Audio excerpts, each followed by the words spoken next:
अस्सलामुअलैकुम नाजरीन, मैं हूं दिल नवाज़। आप देख रहे हैं other info TV YouTube channel. उम्मीद करता हूं आप खैरियत से होंगे।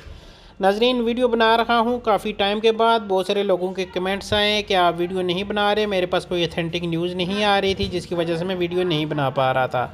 अभी मेरे पास एक न्यूज़ आई है कि पाकिस्तान की एक निजी एयरलाइन कंपनी सरीन एयरलाइन, जो कि सिर्फ पहले नेशनल लेवल पे फ़्लाइट ऑपरेट कर रही थी, लेकिन अब उसने इंटरनेशनल फ़्लाइट शुरू कर दी है।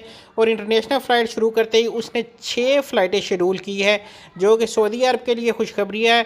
सऊदीया से जो लोग पाकिस्तान आना चाहते हैं और ईद अपने प्यारों के साथ करना चाहते हैं, इंतहाई मुनासिब रेट के साथ सरीन एयरलाइन का इंतखाब करके आप 8 तारीख से 12 तारीख तक पाकिस्तान आ सकते हैं और सरीन एयरलाइन की सर्विस से फ़ायदा उठा सकते हैं। नजरीन, आप अपना टिकट बुक करने के लिए अभी सरीन एयरलाइन की वेबसाइट पे जाएं। वहाँ जाकर 8 तारीख, 9 तारीख, 11 तारीख, 12 तारीख जद्दा से इस्लामाबाद, जद्दा से लाहौर, रियाद से इस्लामाबाद के लिए फ़्लाइटें बुक कर सकते हैं। और ये सिर्फ उन लोगों के लिए है जो सऊदीया से पाकिस्तान आना चाहते हैं और ईद अपने प्यारों के साथ करना चाहते हैं। नाजरीन, वीडियो अच्छी लगी तो चैनल को करें सब्सक्राइब, ताकि नेक्स्ट वीडियो भी आपके पास पहुंचती रहे और आपकी इन्फॉर्मेशन में इजाफा होता रहे।